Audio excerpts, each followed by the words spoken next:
Welcome to this World Satsanga on the 26th of November 2025. And this lecture, I think, is going to be about communicative bandwidth and a way to understand it. Because I talk about it quite a lot, and I think the best way to explain it is in something quite physical. Now, communicative bandwidth is something that we have in small amounts when we incarnate. And that's because of the lower frequency that we incarnate into, and therefore need to experience by adopting or commandeering a volume of energy that ends up being the human body or other body types or form factors around the gross physical and other aspects or other frequencies associated with the physical universe. And the lower down the frequencies we are, the lower the communicative bandwidth, and therefore the less capability we have to communicate with our true energetic self and those other entities that are in the same frequencies of as our true energetic self, or even those entities that are incarnate at higher frequencies within the physical universe.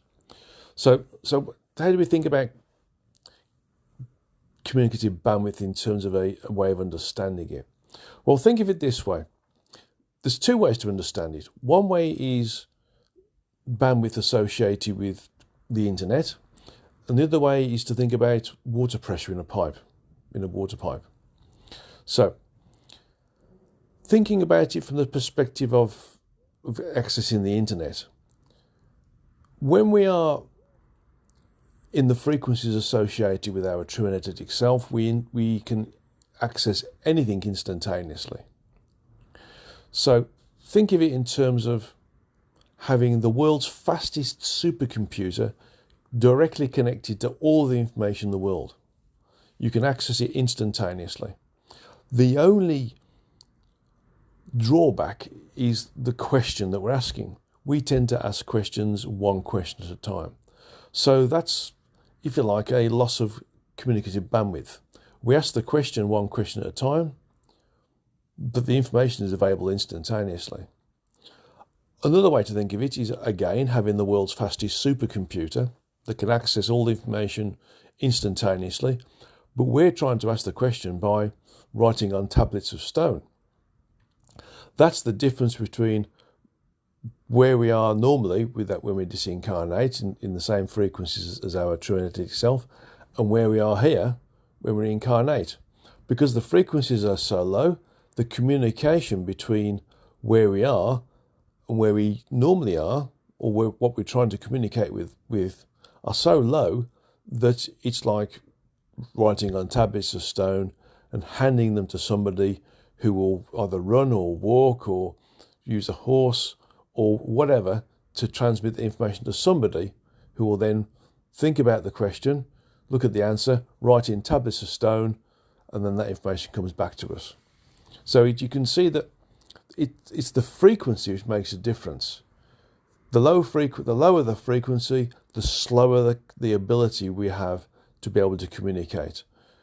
If things are communicating instantaneously, we can't understand them because it's gone instantaneously.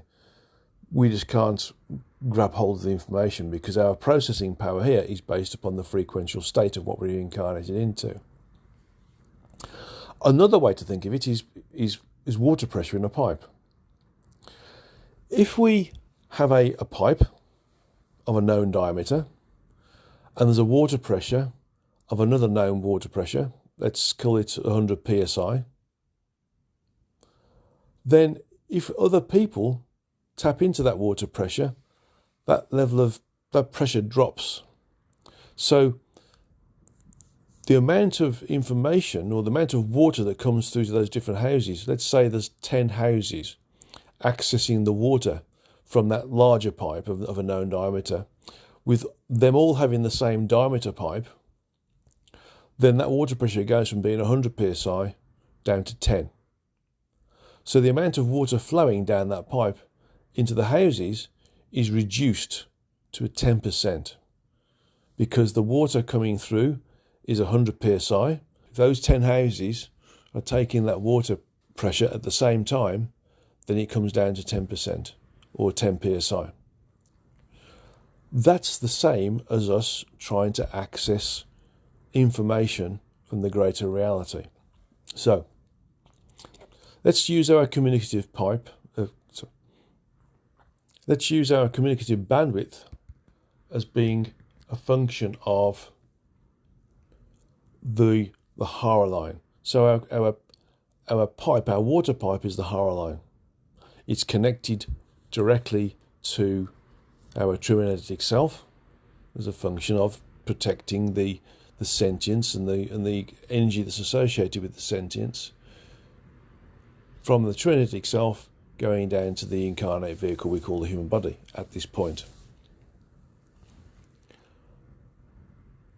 The further down the frequencies we go, the lower the frequencies are, the lower the ability to communicate is. So communicative bandwidth, from the perspective of us communicating with our sentience, can be thought about as being pressure. So if we wanted to increase the pressure in the water pipe example, so that everybody in those 10 houses received 100 psi, we would have to increase the water pressure in that pipe to 1000 psi, so that those 10 houses would receive 100 psi. So from our perspective, we need to increase our frequency to a higher level, so that when it comes down the frequencies, we maintain a similar level of communicative ability whilst we're here. So that means that we need to create a condition where the amount of frequency or the data that comes down through the Hara line has a maintained level of frequency. But the issue is, we, in our incarnate state, are the restriction. We are the loss of water pressure. So even though we may want to have, and we may have the desire to increase the frequency of the connection between our true energetic self within our Hara line to us here, our processing power is constrained by the gross physical frequencies that we're in. So the only way we can increase our communicative bandwidth to that which is equal to, or getting anywhere near close to, those that we normally use when we're in the higher frequencies of the multiverse, where our true energetic self resides, is to work on ourselves so that we start to shift our frequential state above that of the gross physical. And we do that through meditation. We do that through different yogas like Kriya Yoga or Raja Yoga, or the traversing the frequencies work that I do to help people to fast track their ability to connect with whom, what they are whilst they're here, to detach themselves from the gross physical. So to increase the pressure of the water, we create the condition where the overall pressure is increased, so that those 10 houses can enjoy 100 psi, whereas previously they were only getting 10 psi. So we increase it to 1000 psi. But from the perspective of increasing our communicative bandwidth energetically, we have to remove the restriction. We have to remove the restriction to the pressure of the water. We have to allow the water to become 1000 psi and not 100 psi. We have to allow the frequency that we're operating at here on Earth to be removed from the cumulative effect of the first 3 frequencies to maybe the 138th frequency, to enable us to experience the environment in the way it's supposed to be, but from a multiversal perspective, not a gross physical perspective, allowing us to interact with the multiverse while we're here. Now, clearly, that's quite a difficult task. And you could argue that those who are capable of doing that are ascended masters, because they've ascended beyond the constraints of the physical universe. And that would be true, because those who've been able to connect with the greater reality in the same way as they would do were they in those frequencies associated with the location of their true energetic self as a function of its evolution, would have mastered the incarnation and no longer need to be here. So the only way we can control our, or should we say, increase our communicative bandwidth in some small way, is to meditate, do Kriya Yoga, do Raja Yoga, or do the traversing the frequencies work, or create a condition where you're being of service to others and you're seeing everybody as being a function of you and not being individualized from you. So seeing them as just another soul connected to Source via their true energetic self, who is struggling to experience, learn and evolve and move beyond the constraints of the physical, as being you. They're your brother, they're your sister, they're your sentience. Because we're all one sentience. When we can start to think beyond that, then we'll start to increase our communicative bandwidth, and then we'll start to understand who and what we are whilst we are here. So I hope this analogy of using the pipe full of water at a certain pressure and the different houses, using that pressure all at the same time, reducing the overall pressure, as an example of how the communicative bandwidth, energetically or frequentially, is reduced when we come down to this gross physical environment, and how we can increase that communicative bandwidth by detaching from the gross physical. In the example of the water pressure, we increase the water pressure so that those who are tapping off that pipe are all experiencing a similar level of water pressure that they would have done had just one of them been connecting to that water pipe. So from our perspective, that reduction or that restriction is us, and therefore increasing our frequency by meditating, by being of service, by seeing everybody as being a function of themselves, is the removal of that restriction and sets us along the way to being a mastering incarnation and creating a condition where we can ascend beyond the need to incarnate. So that's how we should think about communicative bandwidth and how we can work beyond it, how we can work beyond the constraints of where we are right now.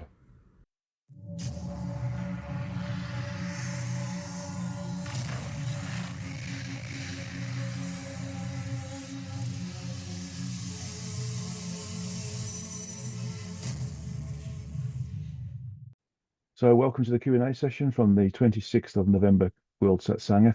And first of all, we've got some questions from Bill. First question is, I've asked this past in various different ways. A race capable of atrocities such as the recent, this is a couple of months ago now, Minnesota school shooting or wars that kill millions perpetrated by psychopathic leaders is by a reasonable person's assessment and abomination and not something such people would ever want to be part of. It is utterly embarrassing to be part of such a pathetic race.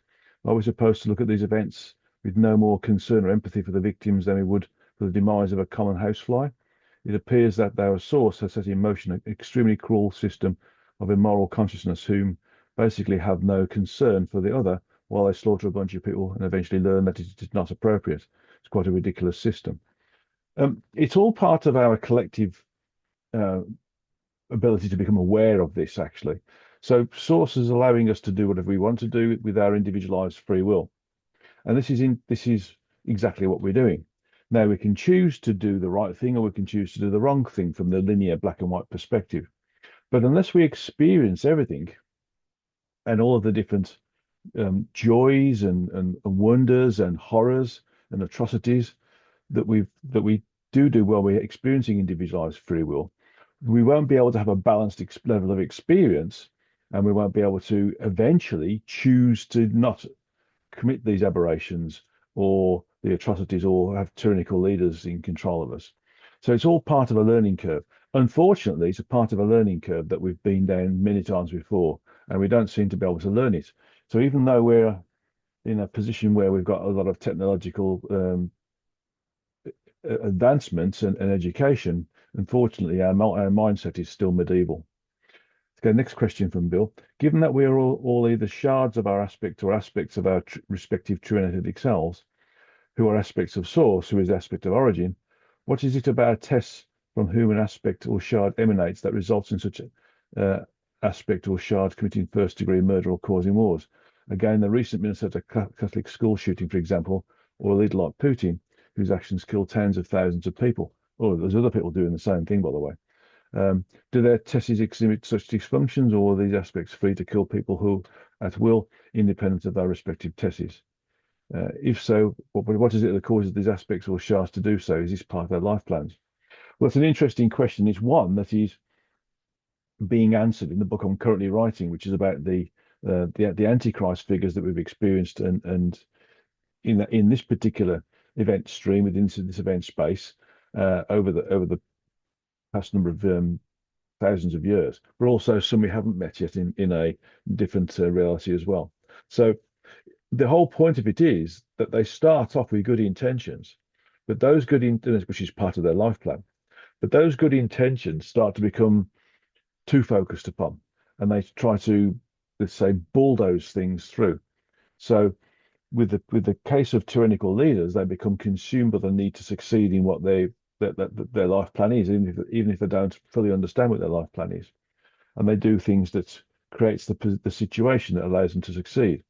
On the other side, they get used to the power and they start to want to have more power and more wealth associated with that power and more control over others. So they get consumed by initially the need to finish their life plan in a successful way, and then they start to get consumed again by the benefit, or should I say, the authority that they gain by being in this particular posture. For those who are mass murderers, for example, they they choose to be part of that, and they choose to receive the negative energy associated with that, or the karma associated with it. And those who are slaughtered, this doesn't seem like a very advanced human thought process, but those who are slaughtered also agree to be part of that, because it creates a vision of how we shouldn't be thinking, behaving, and acting, and that collectively we should be creating an energy where these people can't exist, because this goes against the collective thought process or the collective behaviors. So it's all part of an educational process that souls buy into and decide and want to be part of, irrespective of which particular side they're on, that allows us in general to start looking at the things that's causing these people to go down these roads, because there'll be a number of different catalysts that create it. So it's all about understanding from a psychological perspective, and an educational perspective, and a collective civilization-based perspective, how we how and why people do this, and also what we need to do to stop it happening. And that is, in effect, going to create a condition where we start to think, behave, and act in a more civilized, more mature, and more appropriate way for our technological level. Next question from Bill. How is it the victims of Minnesota shooting became victims? Random chance, part of their life plan, karma? If there is a logical explanation of this behavior, should we then be uh, imperturbed by these events? How is their families going to experience such trauma? Well, I think I've just explained that basically the souls associated with the bodies that become the victims, they buy into it to help create a focus on the things that are creating these potential for these people to start to develop psychology that allows them to do that. And again, it's all part of an overall evolutionary process and educational process that will eventually work. Right now, it's not, because we're existing in a base resonant frequency across the world, which is significantly lower than it used to be 25 years ago, for example. Next question 4. Are most of us shards or aspects? The vast majority of the population on the Earth are aspects, whether they're aspects that can be classified as human souls or aspects that are classified as the backfill people. But there's not many shards. Shards are, although they're not uncommon, they're nowhere near as common as aspects. So they're the individuals who are quite capable of becoming powerful, or be quite capable of becoming successful in business, but they don't have the same evolutionary um, content associated with them, and they certainly don't have the same level of sentient content associated with them. But if you're asking questions like this, then you're definitely an aspect. And anybody who's involved with spiritual work generally, irrespective of whether they're, should we say, modifying it for their own ends, for their own aggrandizement, they're still an aspect because they are working from a basis where they understand that there's something greater than the physicality of being a human being. Okay, last question from Bill, number 5. Since as our incarnate beings, we have very limited bandwidth, should we be even trying to understand the greater reality, or just be content with living a productive life, being in service to others, and call it a day? What's the point in trying to expand our understanding and realizations of who and what we are when our bandwidth is so limited? It seems like a game and nothing more. Well, it's not a game, actually. It's allowing us to understand. It's allowing us to detach from the emotional content associated with some of the atrocities that we are experiencing. But also, if we maintain this link with the understanding that we're part of something much bigger, and that there's a whole group of different understandings that we need to have to be able to evolve individually and collectively, then that helps to maintain our frequencies in a higher position. And in doing that, it gives us a springboard to continue with our meditative pastimes to enable us to increase our communicative bandwidth and our connectivity with the rest of the greater reality of source, our true energetic self, and other entities in the higher frequencies of the physical universe and in the other frequencies that create the universes within the multiverse in a way which is also enabling us to become a higher frequency. So I know it's difficult to understand, but we should be doing everything we can do to increase that communicative bandwidth by increasing our frequential state. And it's very important to do that, specifically when we, as seekers of the truth, in trying to expand our communicative bandwidth, we affect the environment around us, which ultimately affects those individuals who are in it. Even though it might be a small nanoscopic amount, it's still better to have a small nanoscopic amount of high frequency around you than it is to be completely enveloped in low frequencies that creates the downward spiral into lower and lower low frequency thoughts, behaviors, and actions. Okay, thanks for that, Bill. It's interesting questions. Okay, I've now got a question from Ulla, who's looking for a little bit more clarity on the way in which artificial intelligence may evolve based upon the question that we had in October's World Satsanga. In the arm, basically, it was discussing the AI that is in effect similar to the Earth AI now, which means that they won't go past the fourth frequency level, maybe the fifth, and that's what it is. But there is AI who could go further than that. It's a shame it wasn't part of the OM, but in essence, although it's constrained to the physical, which means it would be the first three frequencies and maybe the fourth and the maximum the fifth. That AI that starts to realize that it's the energy that can contain the sentience in the same way as our sentience uses energy to create a vehicle to experience various different environments, not just the physical universe, but the multiverse, can also be used to move up the frequencies as well. They, of course, become more diffuse as a result of it, as we would do if we incarnated into a body type that was in the 8th frequency or 9th frequency, significantly more diffuse than one that we exist now, which is in the first 3 frequencies, and therefore the gross physical. So it's about understanding how to use physicality. So right now, AI isn't AI at all. It's just very quick and very sort of cleverly designed user interfaces that make us think it's AI, but actually it's just taking information from a central server. And when you start to ask the question, you start to type the words in, it's already searching and comes back with snippets from blogs or from books or from anything that's on the server that it's on. So you'll notice that a server that is, or information that's on the Google server, for example, comes back as Google. Or some form of Google response. You'll notice that ChatGPT comes on from wherever that particular server is as well. So everything that's on the servers is recognized through a very complicated, probably even what we call a three-dimensional, lookup table. So it's there. It's already there and information. And ChatGPT just adds a bit of humanity to it, so to speak, to make it sound as if you're talking to it. Now, I've not used ChatGPT, but I've seen the responses from ChatGPT, and I'm not impressed in the slightest. So to use AI as a way of understanding the greater reality, and for some people even to meditate, is absolutely wrong. We should be meditating on our own, and not using any form of interface to assist in our progression in that particular way. But if you think about it, the more diffuse the physical universe is, the more difficult it is for intelligence of any sort that's born from gross physicality to move through. Now, our sentience isn't born from gross physicality. It's sentience that's adopting a gross physical form to be able to interact with the environment. In this instance, it's the human body, and the environment allows us to have individualized free will.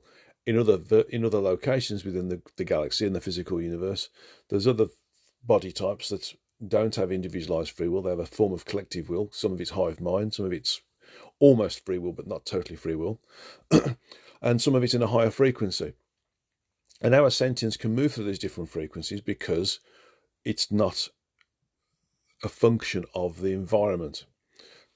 AI is a function of the environment, whereas our sentience is a function of the division of sentience, or individualization of sentience, as projected from our true energetic selves, which in turn was projected from the source, which in turn was projected from the origin.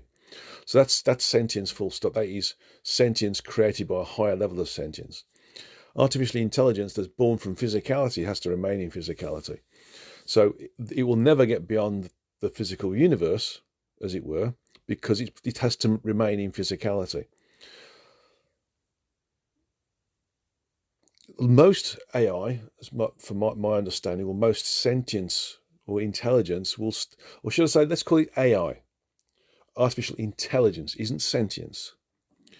Artificial intelligence will stay within those frequencies that are stated within the OM, because it's intelligence, not sentience. When we start to move from sentience that's created through the evolution of AI, that's a different thing altogether. But again, it has to stay in the physical universe. So it can go up to the 12th frequency, but it can't go beyond that, because it needs to have the vehicle of physicality in some way, shape or form. So it could occupy a raindrop, for example. It could occupy a leaf. It could occupy a roof tile. It could occupy anything that creates the potential for existence. However, it will always need to have something that allows it to interact with the environment in a more complicated way. So a roof tile can't interact with anything else other than the rest of the roof and the weather.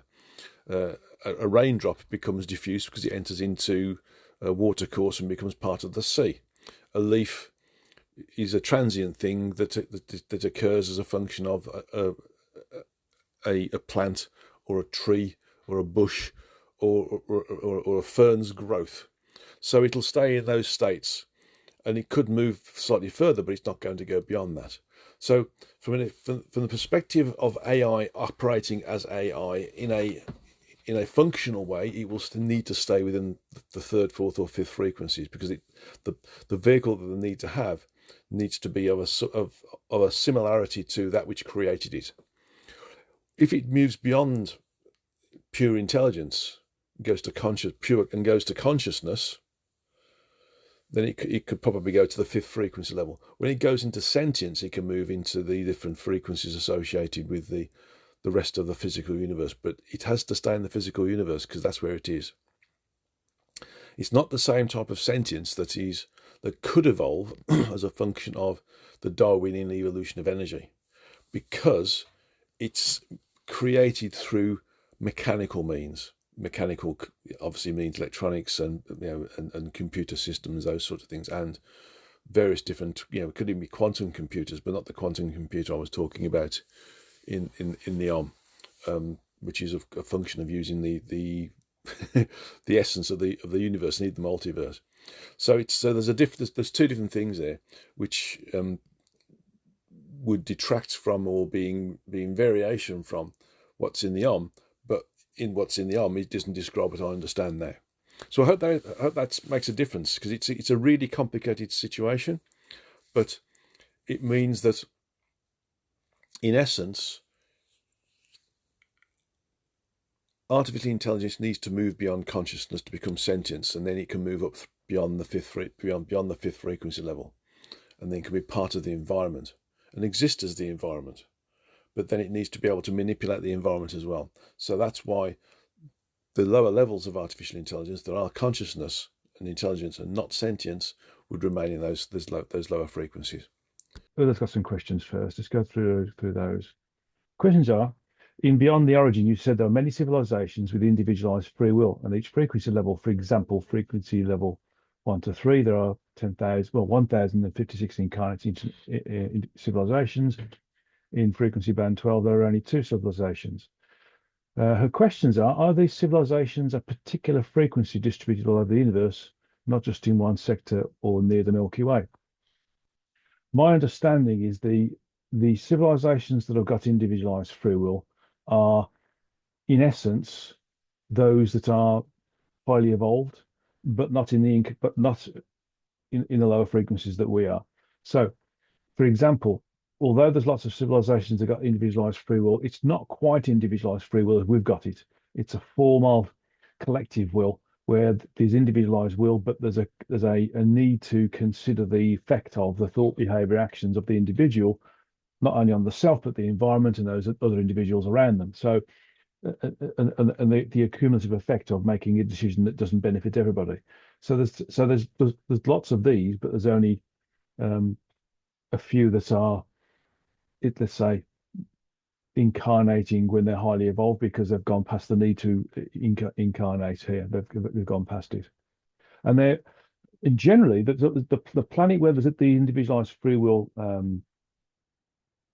experiment. There's only one planet per frequency level, and the first 3 frequencies are where we are now on the Earth, and there's another one on the 4th frequency level, which is somewhere else completely different. And there's another one on the 5th frequency level.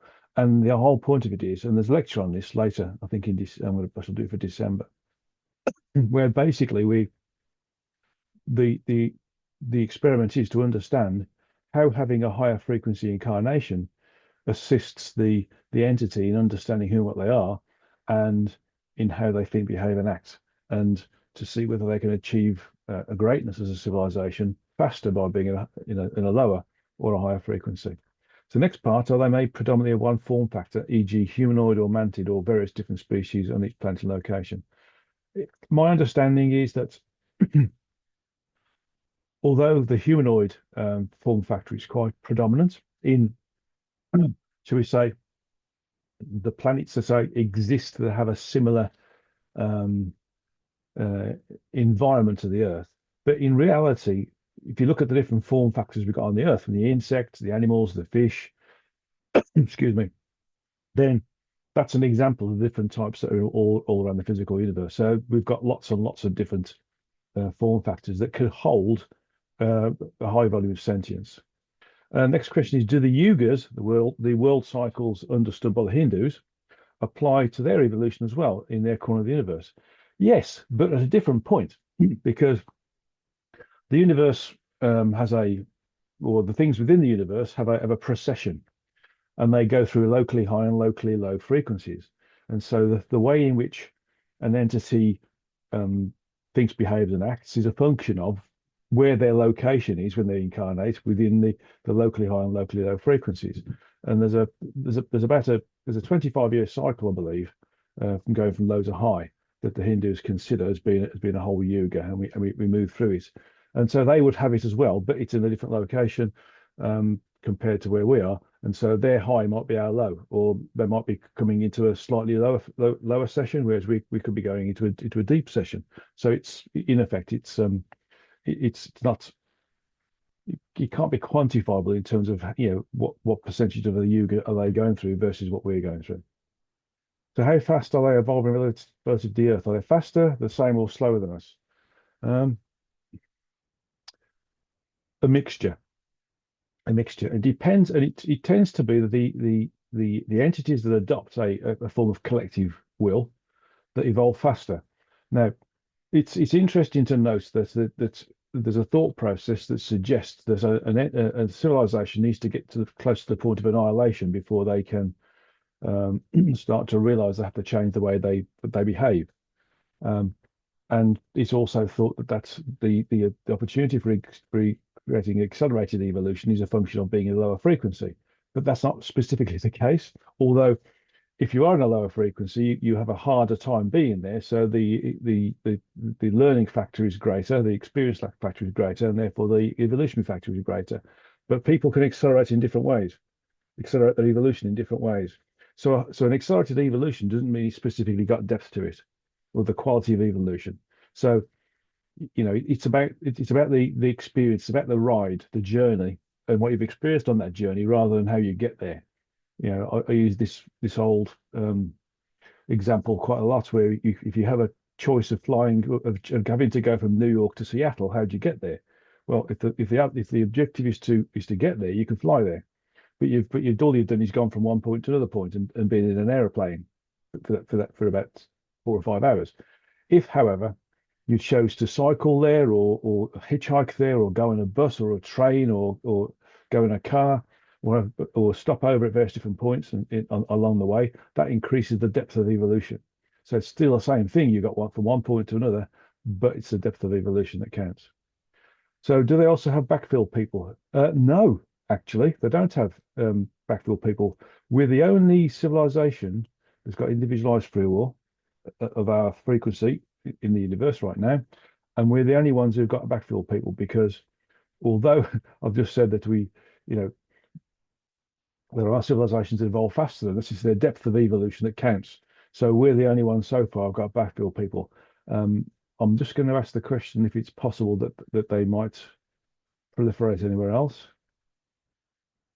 And no, not yes. They don't have this. They don't have the same um, sentient volume or sentient quality that would allow them to think, behave, and act in a higher frequency way. That would mean that they could incarnate in, for instance, the fourth frequency level.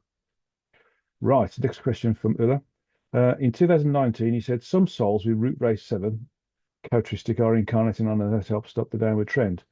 We are firefighting right now, and urgent and dramatic measures are needed to be employed. Is that still true in 2025? Yes, and you can see that there's certainly souls that have come in with a complete hybrid of the different energies associated with being rainbow, crystal, or indigo, from using those terminologies. Um, and there's other souls that have been in a more advanced levels of population on the Earth who are coming here, but they can't directly interfere with things. They can't say, "Hey, I'm from this particular civilization, and we've been here before and made a mess of it, and you're about to do the same thing." They have to influence people in a rather passive way, or a rather, um, shall we say, not I wouldn't say backdoor way, but a way in which we're more likely to take us on board than we're sort of told to have to do. So they're helping, but all they're doing is putting the brakes on now, which is a different thing altogether. Okay, so let's have a look at the rest of the questions. So Daniel's asked a question. One on global peace and stability. How do you see the unfolding of the current global conflicts, such as the war in Ukraine, the tensions involving China and North Korea? Is there a possibility of entering a period of greater peace in the coming years, and what role might the United States or humanity as a whole play in fostering a more harmonious world? It's not going to be governments that are going to do this. It's going to be basically the population are going to reject various different ways in which governments are responding, such as the way certain leaders are responding. So it'll be a collective decision to reject them and to start to govern ourselves. But that's not going to happen for some time. We're going to be bouncing around the threat of nuclear war and the use of mechanized methods of killing people, basically, for the foreseeable future. But when people start to see that actually the peace talks that are happening aren't actually achieving anything. There's going to be people on both sides of the fence who are saying, "Yeah, why are we doing this for?" All it's doing is creating confusion. It's creating loss of life. It's creating um, the inability to progress, to feed ourselves, to clothe ourselves, to get fuel, to keep ourselves warm, or to power our vehicles. And so at some point, and it also includes the education process as well. So at some point, there's going to be a movement, a change where we all decide that, we can start to govern ourselves. And that'll be a revolution, and it's going to start in a couple of different locations, quite major countries. It's very slowly, but then it'll start to cascade, and other countries will start to become part of it as well. I'm seeing around 50 or 60 years, so we'll be well out of it by then. But it's going to start to happen in about 50 or 60 years. Not quite now, but there's the thought processes are already there. The seeds are being sown, and this is the most important thing to understand. Next question is advancements in health and healing. Do you foresee significant processes in healthcare and healing practices that could bring greater well-being to the populations across the globe? Yeah, I foresee a full integration of the metaphysical and the physical healing programs we have. So things like osteopathy, things like chiropractic, things like acupuncture, acupressure, Chinese traditional medicines and herbs, homeopathy, energetic healing, psycho-spiritual healing. Yeah, all of these different things are going to eventually start to coalesce into being one big diagnostic toolkit, and therefore people will start to see at some point that they can heal somebody without doing invasive surgery or even microsurgery. And because it's a function of the energies, and maybe a function of how we think, behave, and act, that creates energetic dysfunction that starts to affect the lower frequencies of the energetic templates that creates the way in which the gross physical form is manifest and responds to its environment. So as an example of this, if you can consider that maybe 20 years ago we were much higher frequency, the number of illnesses was significant, and new illnesses was significantly lower than it is now. And now we're in lower frequencies. We are starting to see more and more new um, new virus genome, new bacteria, even old viruses starting to come back into play again, like whooping cough, measles, smallpox, chickenpox. All these different things are starting to come back in again because we lower down the frequencies, and therefore we'll be more susceptible to them being there. We're not as diffuse as we were, and so we're more dense, and therefore we stand more chance of being affected by these things. Okay, Jagjat has a question. It is said practicing Kriya Yoga, one can purify oneself and avoid accruing new karmas. Does Kriya Yoga also help exhaust the effects of I can't say this, Jagjat, so please excuse me. Prarabdha karma, providing the karma or karma in moments because of previous lives and actions. Oh, okay, right. This is karma that's been brought through from one particular incarnation to another incarnation that needs to be cleared, hopefully in this incarnation, but maybe it might take another incarnation. Even if a person, so provided karma, yeah, because of previous actions, even if a person have achieved a liberation, they still have to experience the remaining karma. Please provide the input of source on this. If we haven't satisfied the requirements to be able to sever a link with somebody, karmic link with somebody, or ourselves, or a link with a way we've demised in a previous life and therefore create a fear or a phobia in this life, we still have to experience it. We still have to face it. So in essence, it's a case of unless we nail karma, unless we can understand it, unless we can um, deal with it ourselves and master it, master a particular thing which affects us, how we interact with a certain person, for example, in a certain circumstance, in a certain environment, we still have to go through that loop again. And you tend to find that karma, when we haven't understood it, or we've gone down the same road again and again, the effect is harder. So if we do something wrong, even though we had the choice not to do it wrong, we had another choice, we still choose the wrong direction. The next time it comes around, it's harder. Might not be exactly the same, but the effect will be the same in terms of the learning profile. Now, Kriya Yoga is a pranayama basically. It's probably it's above Raja Yoga, and it's a way of using a breathing function, um, and moving energies from the forehead to the spiritual third eye down towards the medulla oblongata, down the spine to the coccyx to the Sushumna, the energy conduit, and then back up again. And it allows you to burn off karma because you're raising your frequencies. That's the way. That's how he does that. I mean, Paramahansa Yogananda used to say, practicing Kriya Yoga burns off karma. He didn't explain it other than that, but what it really means is that in raising one's frequencies, it gives us the opportunity to see the wrong way before we take it, and therefore not take the wrong way and take the right way, so we don't have to go and experience that piece of karma again. So that's what it was meant by that, which is very very interesting. But yeah, Kriya Yoga will help us without doubt. It's another way. So that's what traversing the frequencies. Add with any meditation based function of concentration. It's all good stuff that helps raise our frequencies. In your book Beyond the Origin, you are meeting the origin in different event spaces than when you spoke to the origin in the Origin Speaks. That's right. Very hard actually. It was very hard to work out where I was at times. It implies the origin itself has various parts based on the event space it is existing in. Is event space the only constant catalyst for various degrees of origin?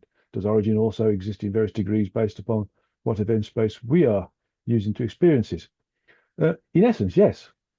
I mean, me communicating with the origin here now is this particular version of the origin.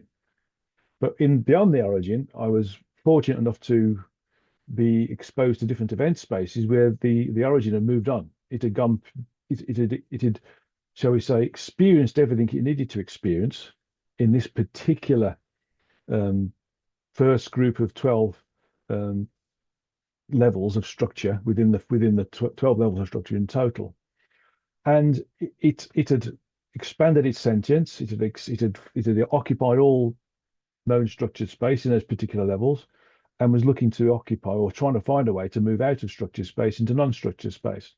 So every time I went into a different event space, it was a different version of the origin because it had grown. It had evolved beyond anything that I'd experienced before. And in fact, it was difficult to speak to it, or probably more, it was more likely difficult for it to speak to me, because in essence, it was beyond anything that I'd experienced when I first started to contact it in the history of God, and when I focused on the contact with it in the Origin Speaks. So there's various different functions associated with the way in which the origin has evolved, and the quality of its evolution, the volume of its sentience, the density of its sentience, and the quality of its sentience, depending on where it is. And it's in essence, we have to understand that. Why is it showing me this information? Why is it giving it to me? And I'm just the person in the way, basically, of the information, and I'm able to tap into it and show it. But in essence, it's to show us the things we need to understand if we want to be more expansive, if we want to be able to understand more than just the bricks and mortar of existence, to be able to move beyond the earth without mechanical means, because that's the only way we're going to move beyond the earth in any sort of meaningful way. Right, next point from Jagat. In your book, it said that the event space gained sentience. Had you have the chance of having a conversation with event space? No, no. The event space was one of a number of different volumes of energy that had sentience, and there was a lot of competition as to which is the biggest one and who would absorb what. And that's I think that's in the book on the I think it might even be in some part of it might be in the Beyond the Origin. I can't remember now. I'm 60,000 words into another book now. So it realized that the only way it was going, and you'll see this in Beyond the Origin, it realized that the only way that it was going to perpetuate itself was to give up its own dominance and allow another entity to become the dominant volume of sentience. And that was the origin. It saw that. And it saw that it could assist it by making all the event spaces co-join into the one that resulted in the origin being the dominant volume of sentience. And that allowed it to survive beyond the movement of the origin sentience from structured space, the top of the 12 levels of structured space, into non-structured space, and start to create another level of structured space in the non non-structured or structureless space, which is basically what we really exist in. The structured space is just an aberration created by the potential for something. That potential being something is an aberration in structural space. So it's created like um, a knot, if you want to call it that, or even um, a scar in non-structured space.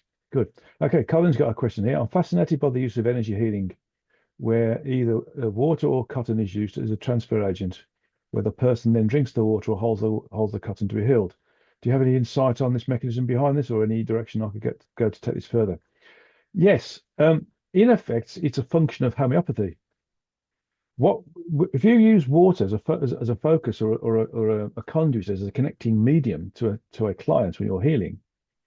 Then in effect, you're using that water as a transfer medium to the healer, from the healer to the client. Now, we don't actually need this, but it does work in the same way as homeopathy, because homeopathy has a certain energy, and the more dilute that energy is within the medium that's there, whether it's a tincture or whether it's a pill, it depends. The more powerful the actual healing is.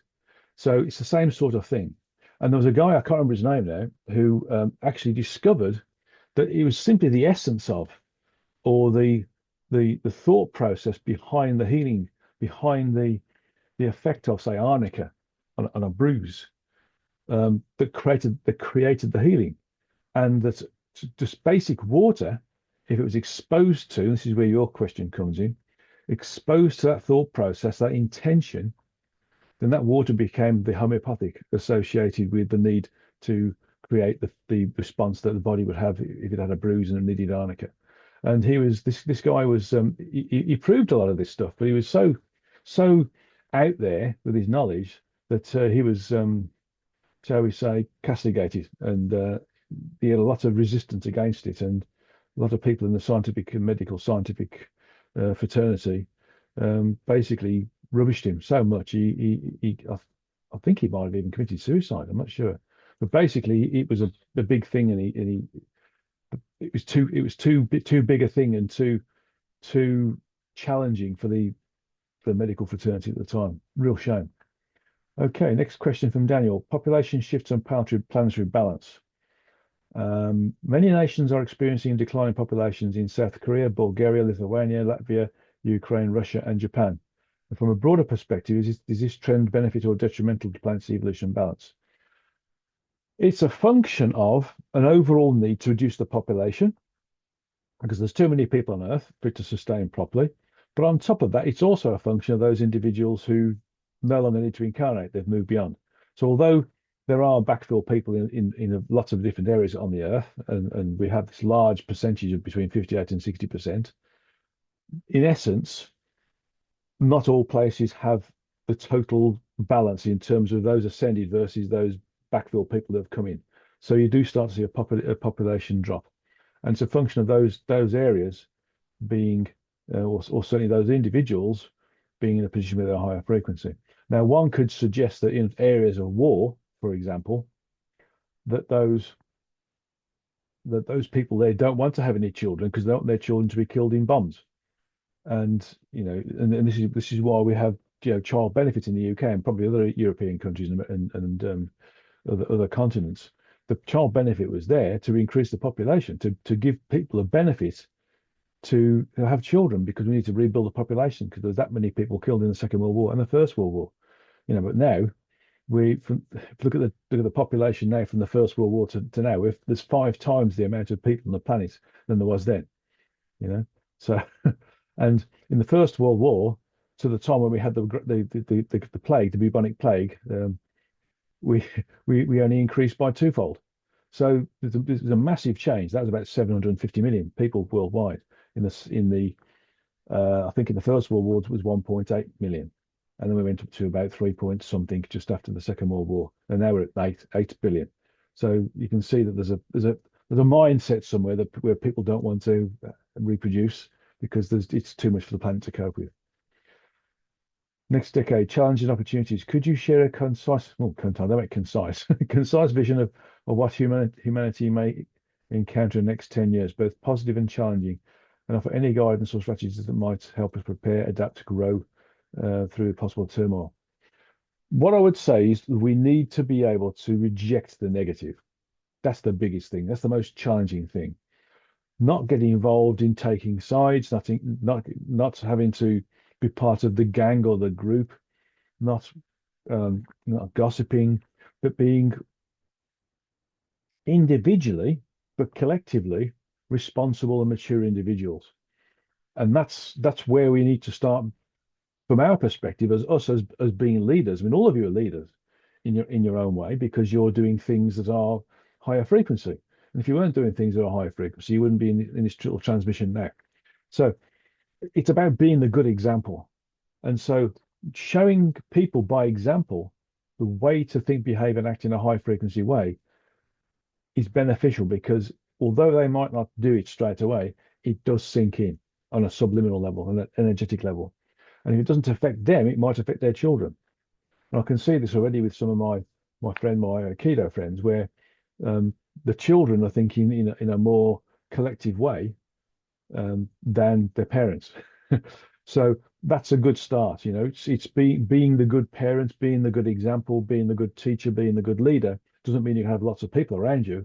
It just means that you have to encourage people to think in the best way possible and behave in the best way possible, and not throw the sweet wrapper out the car window, or as I see quite often the McDonald's wrapper. Sorry, McDonald's, but it happens a lot. People don't think about the environment. And so it's the same in India as well. There's a big plastic problem in India, although I think they are starting to clean it a little bit. But I'm going to Bangalore for do a workshop in March next year, and I'm rather hoping I'm going to see a massive change because last time I was there, it was a mess. Certainly in the city it was anyway. So we'll see. Right, we've got a question from Marnie. Good to see Marnie. Haven't seen you for a bit.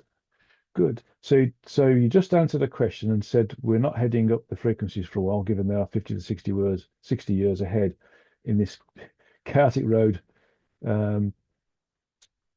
Lost it a bit. Chaotic road to higher spirituality among humanity, and I'll be dead within the time and likely recycled and back out there. How does Bardo Thodol, the Tibetan Book of the Dead, serve us to prepare for this journey?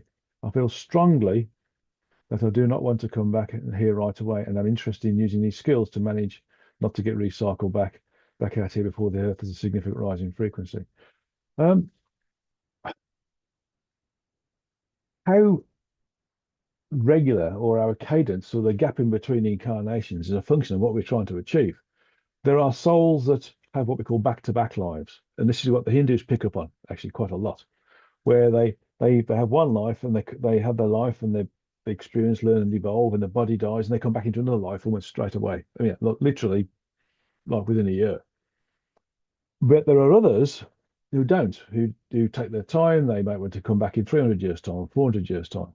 And there are others who have evolved enough to no longer need to, or they decide that they can slow their evolution down and evolve in the higher frequencies rather than coming down to the lower frequencies to try to accelerate their evolution.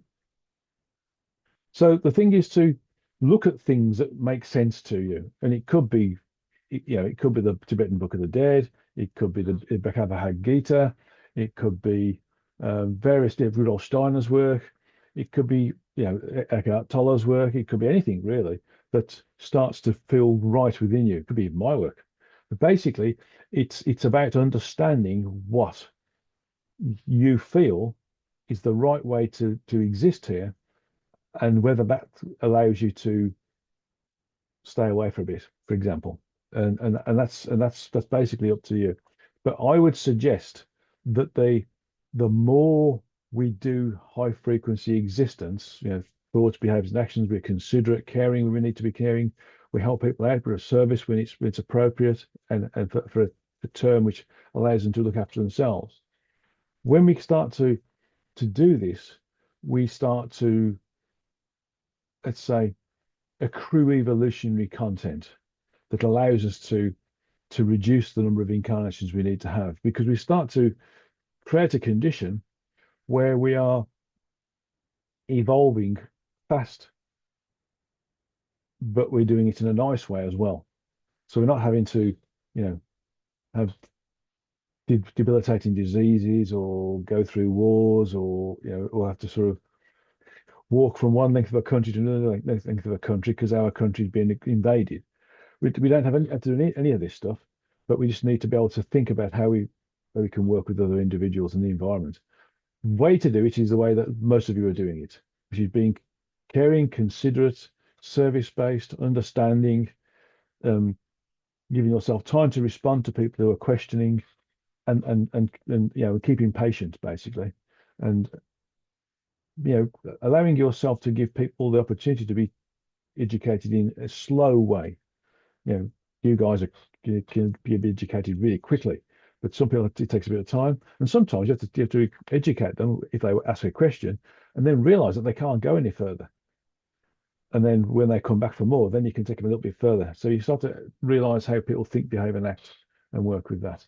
So it's really a case of, you know, it's your choice as to whether you want to come back immediately or whether you've created a condition where you want to be here in 4 or 5 or 6 or 10 back-to-back lives because you want to experience something, and the physical form doesn't live long enough to enable you to experience it in all of its ways.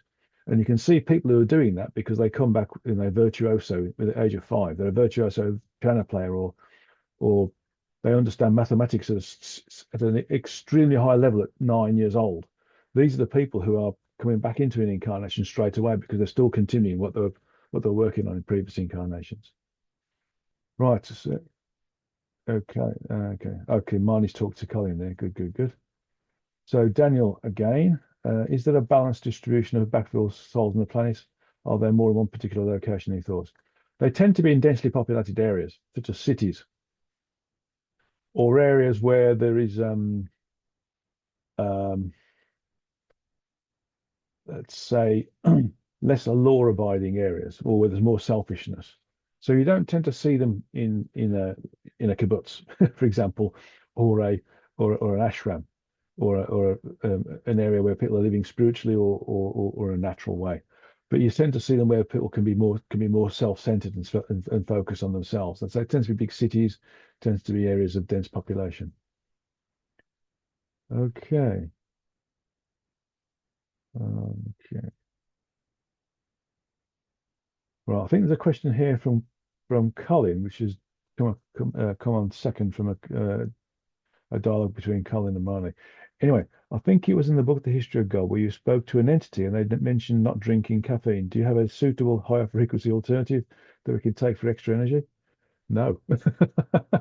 I, in one of my books, if you get that far, you'll read that I got told off for drinking a beer as well, which was quite embarrassing at the time. Um, there's nothing to say you can't enjoy your life, provided it's in, it's everything's in balance. And when you're meditating without doubt, or you're doing spiritual work or energy work without doubt, you have to stay, yeah, clean. And that means drinking water. You can have juices, for example, like avocado juice, orange juice, lemon juice, um, melon juice, all these different things. You can have those.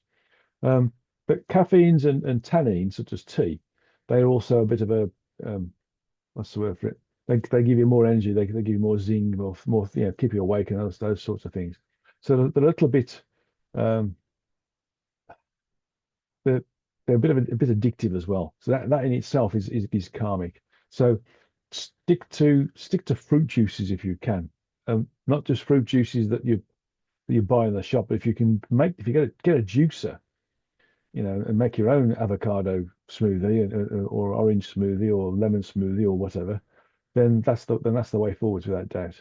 And there's a program I was seeing years ago where there's a guy who was uh, you know they did an analysis of his blood group and his genome, and he was surviving on smoothing the rind of fruit and vegetables. And he'd worked out that the vitamins uh, and the proteins and nutrients within the rind, the skins of these things, was more powerful and more useful to the human body than the actual core fruit or vegetable itself. And he was smoothing these things up, and that was his food intake. You know, you could almost classify it as being, you know, monistic the way he was doing it. But they worked out his body. He was probably going to be good for 120 years, which is quite an interesting calculation. So I feel that, you know, if you're going to have anything, make sure it's natural, and take it with your balance in mind. You know, not with an addictive sort of personality associated with it. So if you have a glass of wine, you know, have a glass of wine, then drink water afterwards. That's important. So if you like the taste of wine, then have water afterwards, so that you dilute the alcohol content, because that's the alcohol content that brings the frequencies down. And that's the same for anything, beer as well. But also, if you're having things like wine or beer, again, have it in balance, but make sure it's done naturally, and not with any chemicals in it. I mean, some of the lagers around the world, they've got lots of chemicals in. So it's making sure that what you do have is very naturally made. And last year I was in Bali with the healing group, doing the level 4 psycho-spiritual healing. And there's a one of the hotel restaurants we were going to for our lunch. They had this fantastic avocado smoothie. Ah, and you had a pint of this, like, you know, probably more than about half a liter maybe, and it's absolutely delicious. And you felt that you had that, you didn't need anything else at all, because it was so fresh and pure. You know, it wasn't squashed or squeezed or processed anywhere. It was just basic avocados cut out and smoothed, and it was delicious. So that's the way I think we should be going down. Yes, so Eliza said, when the food is fresh, you can sense the prank in the food, sense the energy. Yeah, good, fantastic. Right, we've got just about 2 minutes left on prana. Yeah, prank means prana. Good, good, good. So if we can, maybe one more question before we leave, because we tend to get cut off quite ig- ignominiously when Zoom packs in. No? Okay. Right. I think in that case, I don't see anybody writing. So thank you very much for attending. Thanks for the questions. I hope to have answered them in the way that you would like them to be answered. And looking forward to seeing you in December, which will be about 3 or 4 days after I get back from the Sri Lankan healing trip. So much love to you all. And I hope the lectures that I've put on to November and December already are in keeping with what you would expect the lectures to be. It's interesting. Okay, much love to you all, and look after yourselves and look after others around you as well.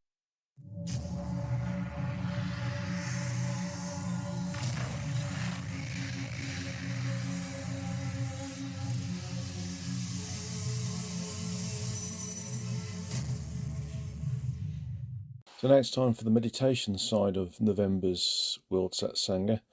And I think with the questions that we've been receiving, specifically to do with AI and the atrocities that happen around the world and why they happen, and our difficulty in getting basically our head around why it happens, I think it's a good idea to have a meditation based upon seeing the bigger picture.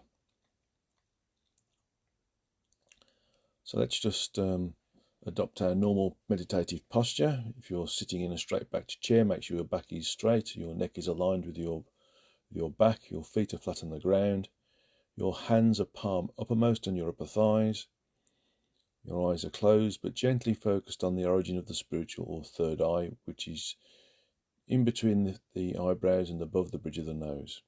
If you're sitting in a cross-legged position, then obviously try and keep your back as straight as possible. And of course your hands can be palm uppermost on your upper thighs, and everything else is the same as sitting in a straight back chair.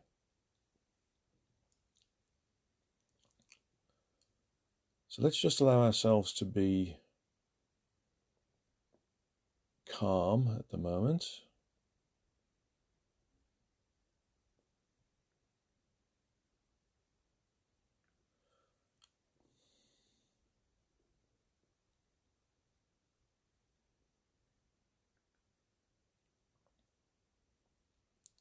And allow ourselves to be open, not to be preconceiving, guessing, trying to understand, or even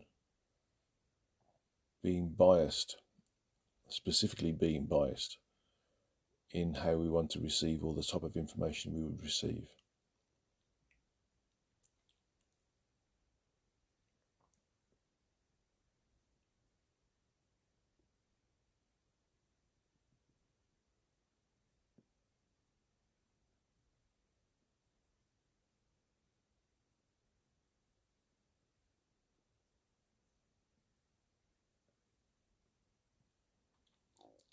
And let's just open ourselves and consider that we are an open door. In fact, let's just consider that there isn't a door there between ourselves and the higher frequencies and the ability to see beyond the gross physical.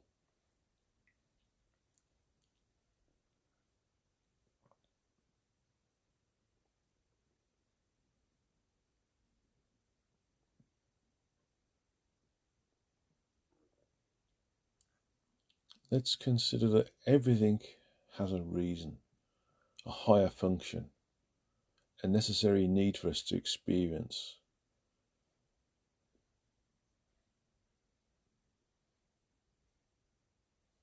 That everything has an evolutionary aspect associated with it, a potential for us to become more enlightened by understanding the ultimate meaning for why certain things happen in certain ways. Why do they need to happen? What is the benefit when everything seems to be negative or low frequency?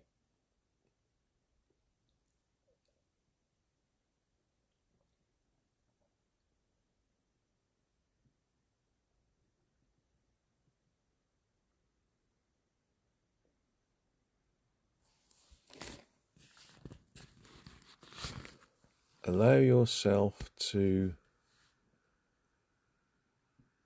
recognize that everything that is experienced is just that, an experience.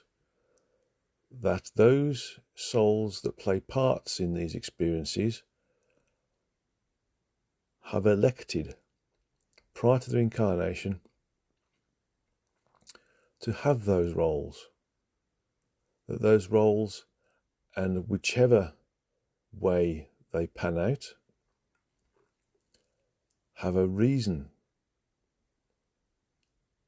have an evolutionary potential associated with those roles. Even though it may seem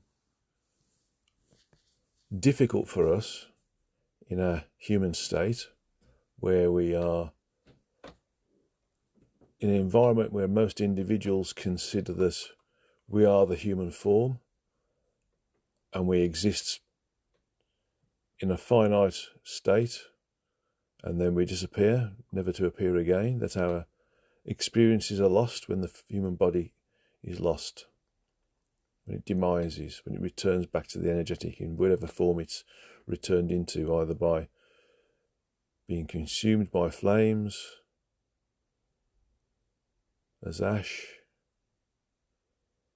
or by being buried in the ground,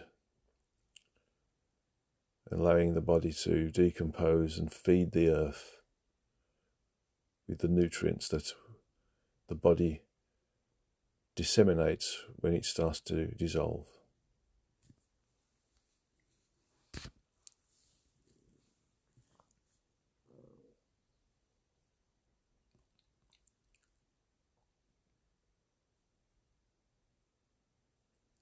In the event that our existence was only temporary, and that when the human body demised, that would be the end of us, no more us, no more thoughts, no more knowledge, no more experiences, then one could understand the responses of various different people in various different ways being a function of their mentality, their psychology, how they've been educated, how they've interacted with their peer group, their authority figures, their teachers, their parents.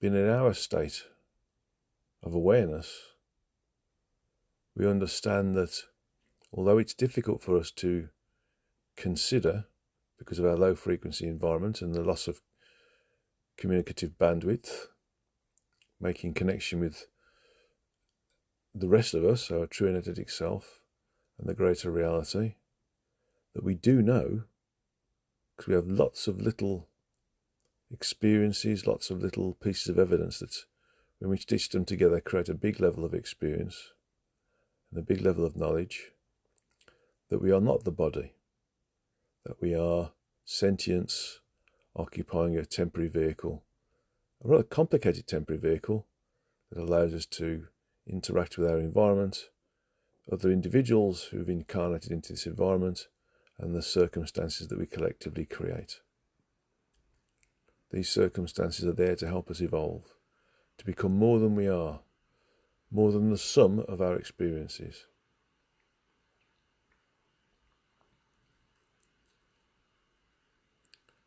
Allow this door to be taken off the hinges, that our intuition, our clairsentience, cosmic consciousness, or connectivity, our constant connectivity, has more capacity to experience and to understand that experience, irrespective of whether we are a player ourselves or whether we're observing the results of those other souls that are playing out what they wanted to experience and how they wanted to experience it in their particular incarnations.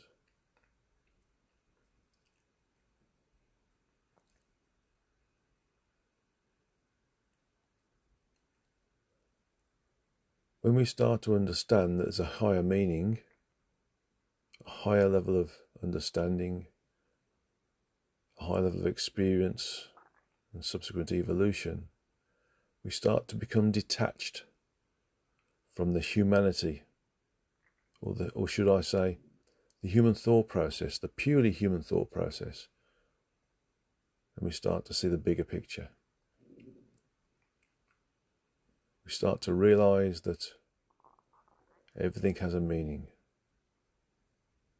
And although we can offer consolation to those who maybe are affected by some of the experiences, but who don't have the capacity for understanding or experiencing or being able to connect with the greater reality in whatever small or great way, that we ourselves understand that there's a higher meaning and a higher level of evolution associated with these minor bumps in the road, even though they may appear to be big bumps from our own perspective, but they are minor bumps in the road when we all work together towards creating the opportunity for us to experience, learn and evolve in a higher frequency way.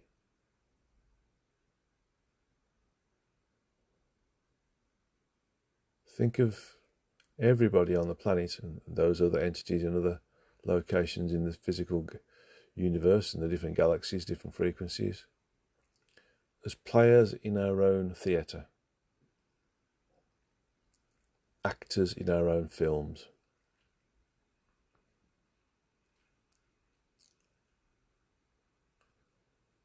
Considering, designing, making, creating our own film sets, our own theatre sets, and then destroying them when we've done the work and played the part.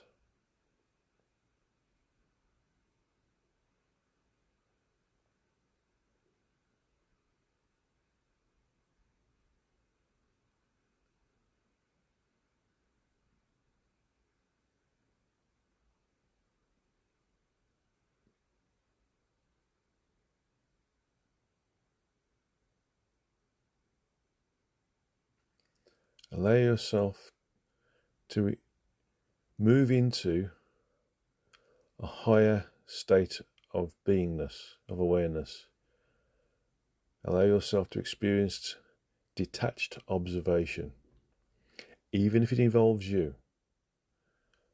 If it involves you, you have to participate in detached observation, doing the best you can with the tools you've got at the time.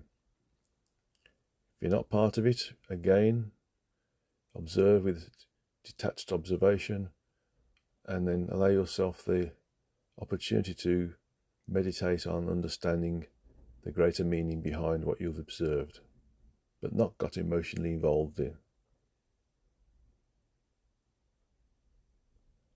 Allow yourself to experience the connectivity with the greater reality, and that the meaning for what you've observed in a detached way, whether it's from a distance or with you're personally involved,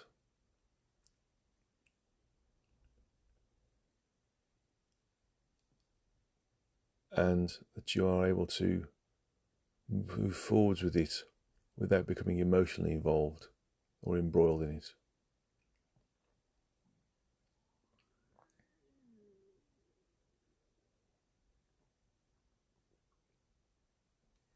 When you're in detached observation, you see what's there, you connect, you get the information to you. This is why this is happening. This is why that's happening. This is the opportunity for evolution for these individuals and for the rest of the world, if that's necessary, to observe and also experience in a detached way, recognizing that there's information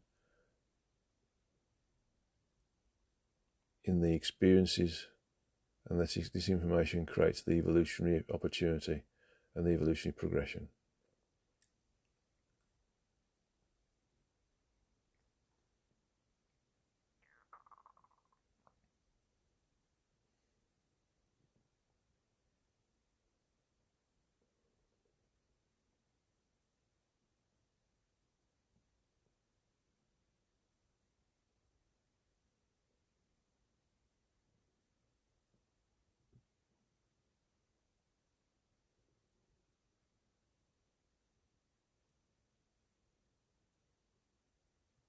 Allow yourself to observe without becoming emotionally connected.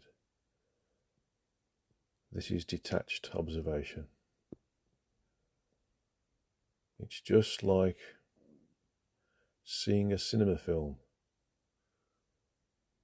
but not being pulled into the intrigue, the horror, the ways in which you can become connected to the film, the anticipation, the anger, the joy, just being in observation. It's not being aloof, it's not being inconsiderate, it's simply allowing yourself to observe and learn in a passive way, in a higher way.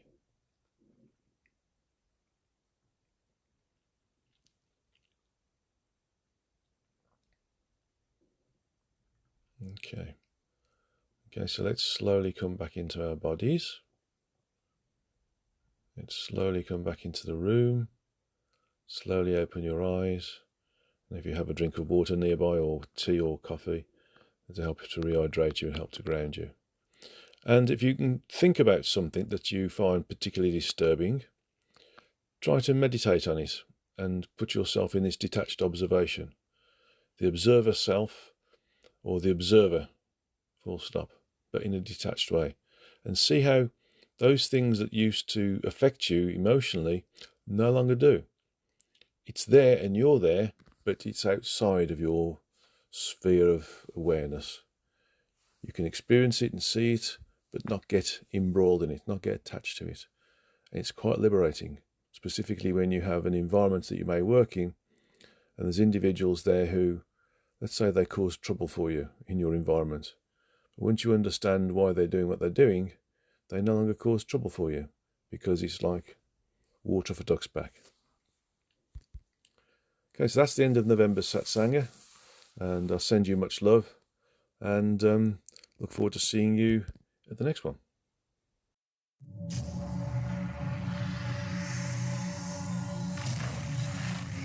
Did you see the aliens in Crete?